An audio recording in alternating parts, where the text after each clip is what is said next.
नमस्कार, मैं पूजा कपूर और आप देख रहे हैं वाराणसी के दीनदयाल हस्तकला संकुल से 15वें प्रवासी भारतीय सम्मेलन का विशेष कवरेज। 15वें प्रवासी भारतीय दिवस में क्लाउन टाइम्स की डिजिटल मीडिया एडिटर पूजा कपूर ने दीनदयाल हस्तकला संकुल में विभिन्न देशों से आए प्रवासी भारतीय मेहमानों से की सीधी बात, जिनमें हमारा सवाल था कि वे किस देश से हैं और भारत में उनकी जड़ें कहाँ हैं और अगला प्रधानमंत्री कौन होगा। इन तमाम सवालों पर सभी मेहमानों की एक ही राय थी कि 2019 में फिर एक बार बनेगी मोदी सरकार। सभी मेहमानों को अपनी भारत माता और अपनी माटी से गहरा लगाव नजर आया।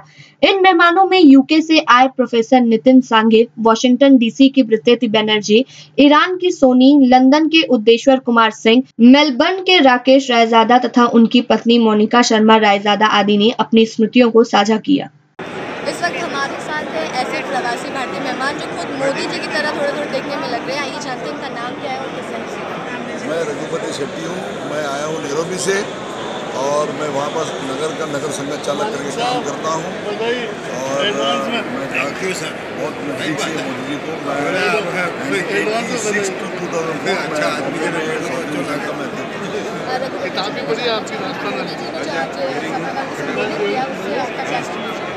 उनका संदेश इतना बढ़िया है क्योंकि एनआरआई के लिए जो चाहिए।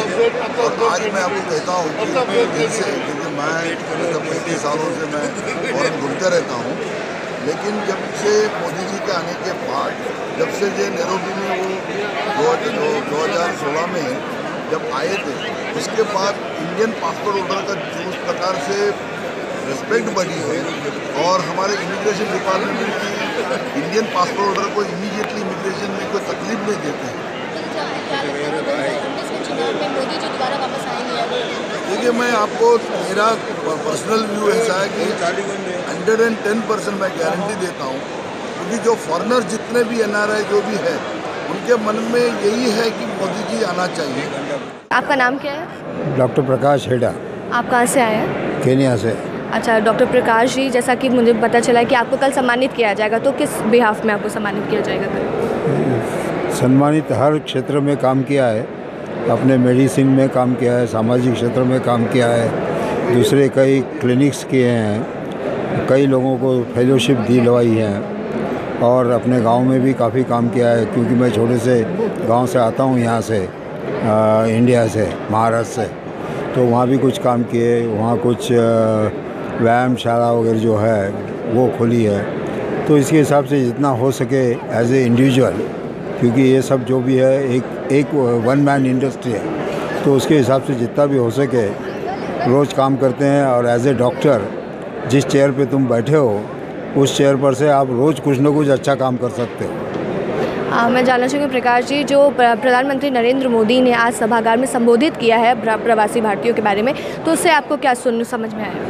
मुझे लगता है कि एनआरआई को जितना भी प्राधान्य दिया जाए, वो प्राधान्य उन्होंने आज दिया है और उसकी वजह से इनकी जो काम करने की शक्ति है वो दुगनी हो गई है।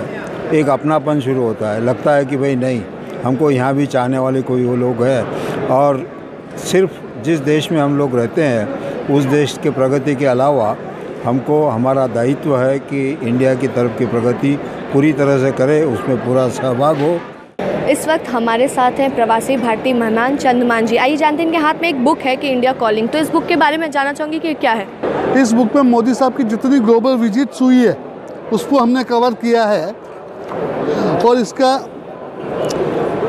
जितना भी मोदी साहब के जो विजिट्स रही सिंस भूटान, वो जितने भी देशों की यात्रा है और उससे भारत को क्या मिला।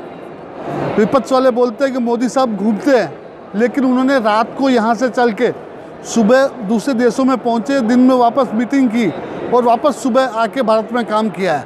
2019 के चुनाव में बाहिचक भारत को जो विश्व गुरु बनाना है, तो एक ही उसका सॉल्यूशन है, मोदी को पुनः प्रधानमंत्री बनाना है। आइए बात करते हैं प्रवासी भारतीय मेहमान से, जो कि फिलहाल अभी चाय की चुस्कियाँ ले रहे हैं। आइए जानते हैं इनका नाम क्या और किस शहर से आए हैं। नरेंद्र मेरा नाम है, हरियाणा स्टेट से बिलोंग करता हूँ। 2003 में मैं ऑस्ट्रेलिया चला गया था, तो 15 साल से ऑस्ट्रेलिया में हूँ मैं। ओके नरेंद्र जी, ये मुझे बताइए कि क्या जो सभागार का संबोधित किया है नरेंद्र मोदी जी ने, उनसे आपने क्या सीखा है? वो तो सुपर्ब हैं भाई, इंडिया के लिए सबका विकास सबका साथ, बहुत बढ़िया अच्छा स्लोगन है। बेटी बचाओ बेटी पढ़ाओ, स्वच्छ भारत, बड़े अच्छे इन्होंने किया है और अच्छी तरह से काम चल रहा है इंडिया में। आपको क्या लगता है कि 2019 के चुनाव में फिर वापस आएंगे मोदी जी? कंट्री का भविष्य तो यही है कि आना चाहिए। इस वक्त हमारे साथ है प्रवासी भारतीय, सिंगापुर से आए हुए हैं। बात करते हैं इनका नाम क्या है और ये किस उद्देश्य से भारत आए हैं? जी, मेरा नाम कौस्तुभ बोधनकर है। मैं सिंगापुर से यहाँ पे आया हूँ। काशी में आने का उद्देश्य यही था कि यहाँ पे बाबा विश्वनाथ जी के दर्शन हो, उसके बाद हम कुंभ मेला में भी शारिक होंगे। प्रवासी भारतीय दिवस के साथ हम लोग पहले से ही जुड़े हैं। मैं जिस संस्था को रिप्रेजेंट करता हूँ वो है ग्लोबल इंडियन इंटरनेशनल स्कूल, जिसके संस्थापक अध्यक्ष डॉक्टर LM सिंघवी जी थे, जिन्होंने ही प्रवासी भारतीय दिवस की शुरुआत अटल बिहारी वाजपेयी के साथ की थी। तो इसी उद्देश्य से हम यहाँ पे आए हैं और प्रवासी भारतीयों के साथ मिलना चाहते हैं, उनसे नेटवर्किंग करते हैं और किस तरह से इंडियन एजुकेशन और कई कंट्रीज़ में हम लोग लेके जा सकते हैं, इस पर चर्चा करते हैं। प्रधानमंत्री नरेंद्र मोदी जी की बात करें तो जिस तरह से उन्होंने प्रवासी भारतीयों को संबोधित किया, तो उससे आपको क्या सीख मिली? उससे यह सीख सबसे बड़ी ये मिली कि सभी प्रवासी भारतीय भारत के आगे तरक्की में शरीक हो सकते हैं, छोटी छोटी काम कर सकते हैं। जैसे उन्होंने बताया कि अपने 5 नेबर्स को, जैसे मैं सिंगापुर में रहता हूँ जहाँ ज़्यादातर लोग चाइनीज़ हैं, वो हमेशा चाइना जाना पसंद करते हैं, तो हम उन्हें ये बोल सकते हैं कि आइए भारत में आइए, ताजमहल देखिए, दिल्ली देखिए। तो डेफिनेटली हम 5 या 10 लोगों को ज़रूर भारत लाएंगे और भारत की तरक्की में और हाथ हमारा लगाएंगे। ये सबसे बड़ी सीख हमारे लिए रहेगी। इस वक्त हमारे साथ है प्रख्यात गायिका डॉक्टर रेवती सागलकर। आइए जानते हैं इनसे कि आप किस तरह प्रवासी भारतीय मेहमानों का स्वागत संगीतमय तरीके से करेंगी। ज़रूर, ये मेरा सौभाग्य है कि मुझे इसमें शिरकत करने का मौका मिला और मैं सभी प्रवासी भारतीयों को नमस्कार कहते हुए उनका स्वागत अभिनंदन करते हुए जो मेरे दिमाग में गीत आ रहा है वो है, मैं गा के सुनाती हूँ।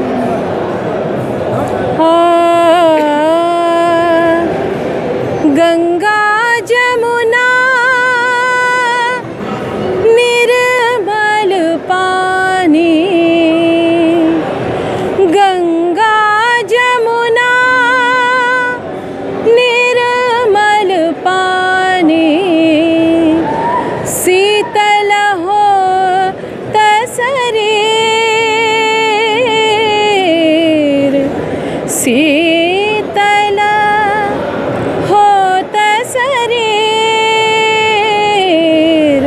चलो मन गंगा जमुना तीर, चलो मन गंगा जमुना तीर, चलो मन गंगा जमुना तीर, जमुना निर्मल पानी, शीतल हो तसरीर, चलो मन गंगा जमुना तीर, बंसी बजावत गावत कान्हा, बंसी बजावत गावत कान्हा, संग लिया बलबीर, चलो मन गंगा जमुना तीर, गंगा जमुना तीर, गंगा जमुना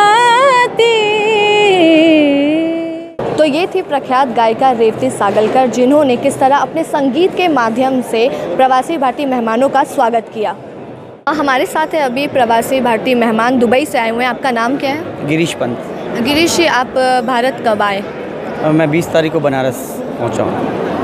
मैं जानना चाहूँगी कि आपने भारत क्या कब से छोड़ा है या पहले से रहते थे? नहीं, मैं भारत 2008 में UAE चला गया था और 2008 से UAE में हूँ, बट हर साल आता रहता हूँ इंडिया फैमिली के पास। जैसा कि प्रधानमंत्री नरेंद्र मोदी जी ने सभागार को संबोधित किया था प्रवासी भारतीय मेहमानों के लिए, तो उनका क्या संदेश था आप लोगों के लिए?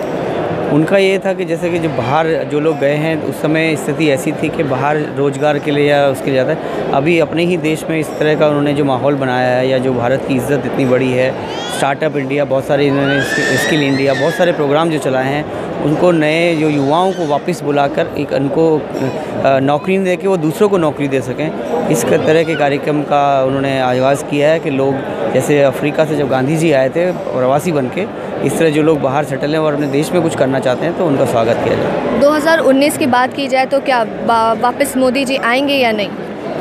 बिल्कुल आएंगे और आने चाहिए। राकेश जी, आप भारत में कब यहाँ से गए? मैं भारत से 1993 में गया। यहाँ मैं बनारस में भी रहा हूँ। 80 से 85 तक यहाँ था। बैंक ऑफ बड़ौदा की फुदौलिया ब्रांच खुली, PhD से MBA किया। हमारे दोनों बच्चे यहाँ पैदा हुए। बनारस बहुत लगाव, 32 साल बाद आज बनारस।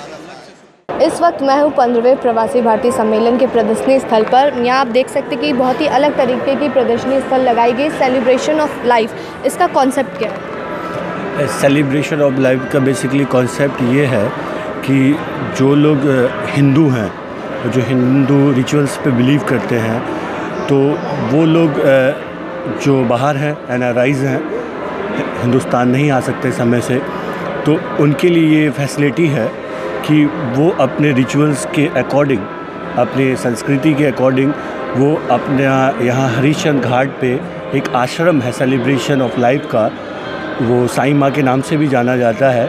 वहाँ पे हम उनकी स्मृतियों को, उनके अंतिम क्षणों को और उनकी विशेष उपलब्धियों को हम रिज़र्व करेंगे और उनको हम एक सोशल आइडेंटिटी देंगे, एक उनके लेगेसी के लिए, उनके आने वाली जनरेशन के लिए एक नाम होगा आश्रम में, जो कि वो उनके आने वाले बच्चे या जो उनकी लेगेसी, उनकी जनरेशन के लोग होंगे, जो बाद में भी देख सकते हैं आके यहाँ पे आश्रम पे।